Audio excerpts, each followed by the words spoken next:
नमस्कार विद्यार्थियों, स्वागत है आप सभी का आपके अपने YouTube चैनल पर। दोस्तों, आज हम राजस्थान बोर्ड कक्षा 10 यानी कि RBSC क्लास 10 का हिंदी विषय का हिंदी ग्रामर का टॉपिक लेके आए हैं, यानी क्रिया, जिसे आप इंग्लिश में वर्ब बोलते हैं। ठीक है, वर्ब यानी क्रिया। तो क्रिया के बारे में पढ़ने वाले हैं।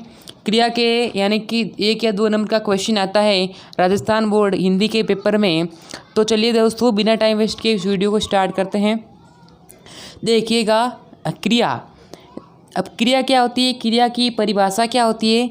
तो किसी शब्द में किसी कार्य करने होने स्थिति का बोध हो तो वह क्रिया कहलाती है। यानी कि कोई भी कार्य हो जिसमें किसी का करने का बोध हो, क्या होने का बोध हो, या फिर कोई स्थिति का बोध हो, तो वह क्या कहलाती है? क्रिया कहलाती है। जैसे कि मैंने कहा कि वह खेलता है। अब खेलता में क्या हो गई? वह दौड़ता है, वह पढ़ता है, वह लिखता है, वह सोता है। ठीक है, तो ये क्रिया हो जाएगी। तो खेलता, पीना, ये देखो क्या हो गया? क्रिया हो जाती है। अब इन्हीं क्रियाओं को 2 भागों में डिवाइड किया गया है। एक क्रिया होती है अकर्मक क्रिया और एक होती है सकर्मक क्रिया। तो देखिएगा, अब हम अकर्मक क्रिया के बारे में बताते हैं कि अकर्मक क्रिया क्या होती है।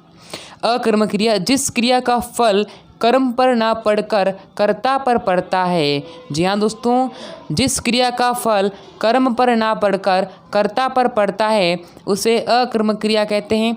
इसमें क्या है कि पहली बात ध्यान रखना, अकर्मक का मतलब है जिसमें कर्म ना हो।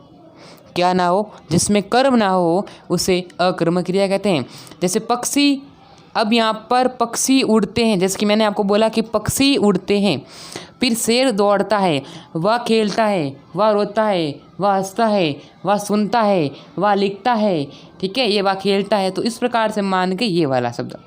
अब इसमें क्या है, इसमें कर्म अनुपस्थित होता है, तो इसे हम बोल देते हैं अकर्मक क्रिया। वही बात करें सकर्मक क्रिया बारे में, जिस क्रिया का फल कर्म पर पड़ता है, कर्म पर पड़ता है तथा कर्ता पर नहीं पड़ता, कर्म पर पड़ता है।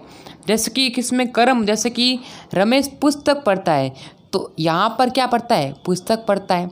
अब इसकी एक ट्रिक मैं आपको बताता हूँ। जैसे कि मालवी ने आम खाए, देखिए ट्रिक में आपको क्या है कि जिसमें अगर ये क्या का अर्थ निकलता है। जैसे कि राम पुस्तक पढ़ता है। अब मैंने कहा इसका वाक्य बनाओ, इसका प्रश्न बनाओ कि क्या, तो क्या यानी कि राम क्या पढ़ता है, तो आप बोलोगे पुस्तक पढ़ता है। मालवी ने आम खाए, तो हमें प्रश्न बनाना है क्या, तो क्या क्या मतलब क्या है? क्या यानी कि मालवी ने आम खाए, तो हम प्रश्न बनाना है कि राम, देखिए मालवी ने क्या खाए, तो मालवी ने आम खाई। जैसे कि वह क्रिकेट खेलता है, तो वह क्या खेलता है? वह क्रिकेट खेलता है।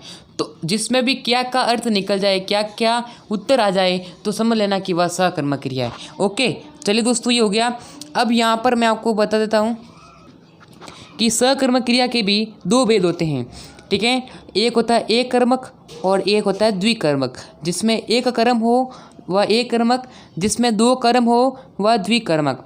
अब यहाँ पर देखिएगा, मैं आपको किस प्रकार से बताऊँ एक कर्मक और द्विकर्मक के बारे में। ठीक है, अब मैं आगे आपको इसके उदाहरण के तौर पर, जिसमें एक कर्म हो वह एक कर्म होता है और जिसमें 2 कर्म हो वह द्विकर्मक होता है।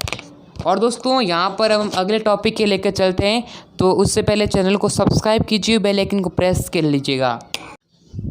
डाउट नेट पर होगा अब सभी मैथ, केमिस्ट्री, फिजिक्स और बायोलॉजी डाउट का सफाया।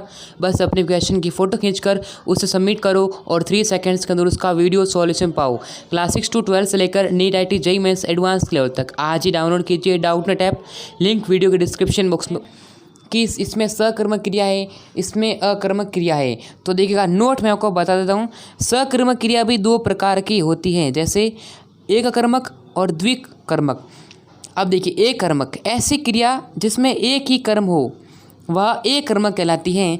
जैसे कि मानते हैं कि राम गांव जाता है, तो राम गांव जाता है। ठीक है, तो ये क्या है? इसमें एक कर्म है, तो इसमें एक कर्म हो गई। वही देखिए, अगर द्विकर्मक की बात करें, ऐसी क्रिया जिसमें 2 कर्म हो वह द्विकर्मक क्रिया कहलाती है। अब यहाँ पर देखिएगा, अध्यापक छात्रों को हिंदी पढ़ाते हैं। अब अध्यापक भी कर्म है, यानी करता है। तो दोस्तों देखिए, दोनों आपको कर्म और यहाँ पर दोनों हो गए। तो इस प्रकार से हम क्या करेंगे? द्विकर्मक क्रिया इसे कह देंगे। अब बात करते हैं यहाँ पर अन्य क्रियाएँ के बारे में। तो अन्य कौन सी क्रियाएँ? तो एक प्रेरणार्थक क्रिया है, एक पूर्वकालिक क्रिया है, एक सजातीय क्रिया है और एक संयुक्त क्रिया है। तो अब इन सभी उदाहरण देंगे हम। तो यहाँ पर देखिएगा, अब ये प्रेरणात्मक क्रिया क्या है? किसी के द्वारा करवाया गया काम में प्रेरणात्मक क्रिया का प्रयोग करते हैं। किसी के द्वारा अगर हम कोई काम करा रहे हैं, जैसे राम ने सीता को जगवाया। अब राम ने किसे जगवाया? सीता को जगवाया। अब सीता को जगवाया तो किसके द्वारा जगाया? किसी और के द्वारा जगवाया गया है। यानी कोई काम किसी के द्वारा करवाया जाता है तो हम उसे प्रेरणात्मक क्रिया कहते हैं। वही बात करें पूर्वकालिक क्रिया की, किसी वाक्य में कर शब्द, यानी दोस्तों यहाँ पर कल होगा, ठीक है, कल पढ़कर आना है, जैसे पढ़कर आ रहा, ठीक है, कर, यदि कर आता है जिसमें भी, तो हम क्या कहते हैं? जिस भी वाक्य में कर शब्द आए, जिस भी वाक्य में कर शब्द आए तो वह क्या होता है? पूर्वकालिक। जैसे कल फीस लेकर, अब लेकर में क्या आ रहा है? कर आ रहा है, तो इससे हम पूर्वकालिक क्रिया बोलेंगे।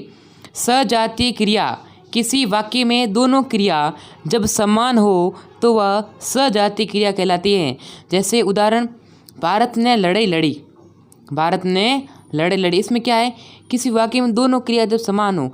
अब इसमें देखिएगा सजातीय, यानी कि दोस्तों इसमें सकर्मक क्रिया, यानी दोनों की क्रिया सेम आ रही है, तो इसे हम क्या बोलते हैं? सजातीय क्रिया बोलते हैं। वही बात करें संयुक्त क्रिया, तो देखिए किसी वाक्य में दो या दो से अधिक क्रिया हो तो वह संयुक्त क्रिया कहते हैं। भरतदास ने खेल खेला। अब देखिए, अब ये सजातीय क्रिया और संयुक्त क्रिया, इसमें क्या होगी? क्रिया दो जब समान हो, समान आ रही है, जैसे यहाँ पर लड़ाई लड़ी है और भरतदास ने खेल खेला, तो इसकी दोनों समान क्रिया आ रही, तो संयुक्त क्रिया बोल दी। अब इसका अलग से टेस्ट लेंगे, टॉपिक में आपको यहाँ पर टेस्ट करवाया जाएगा। सभी छात्र का, जो भी हमारे चैनल के यानी कि जो सब्सक्राइबर्स हैं, उनके अलग अलग टेस्ट लेंगे। 10वीं कक्षा के जो भी विद्यार्थी हैं उनके लिए, ठीक है। और हम यहाँ पे क्रिया के करवा गए हैं, समास के हमने करवा दिए हैं, वाच्य के करवा दिए हैं, और भी हम आप टॉपिक करवा रहे हैं, जैसे काल है, विशेषण है, कारक है। ये सभी टॉपिक हम आपके लिए जल्द से जल्द लेके आएंगे, ठीक है दोस्तों। इसलिए आप इस चैनल को सब्सक्राइब कर लीजिए, बेल आइकन को प्रेस कर लीजिए, पल पल की अपडेट, और इस चैनल को सब्सक्राइब करने के साथ बेल आइकन को प्रेस कर लीजिए, क्योंकि दोस्तों जैसे ही हम ऐसे कोई वीडियो अपलोड करते हैं, जैसे आपका राजस्थान बोर्ड का क्लास 10th का हो, क्लास 12th का हो, यानी कि नोट्स के बारे में, जैसे हम नोट्स अपलोड करते हैं, तो और भी अगर हम यहाँ पे कोई अपलोड करेंगे तो उसका नोटिफिकेशन आप सबसे पहले पहुँच जाएगा। जिससे दोस्तों आप यहाँ पर देख सकते हो हमारे द्वारा जो भी नोट्स प्रोवाइड करे जाते हैं उनको आप पढ़ सकते हो। और इस नोट्स का जो PDF है, PDF का लिंक आपको वीडियो के डिस्क्रिप्शन बॉक्स में दे दूँगा, जहाँ से आप जा सकते हो और वहाँ से आपको PDF डाउनलोड कर सकते हो, जिसका लिंक आपको डिस्क्रिप्शन बॉक्स में प्रोवाइड करा देंगे, ठीक है दोस्तों। और भी कोई यहाँ पर डाउट हो तो नीचे कमेंट करके बताइएगा दोस्तों। आपको कोई भी चीज़ समझ नहीं आई हो तो नीचे कमेंट करके ज़रूर बताइए दोस्तों। तो इस वीडियो के लिए इतना ही।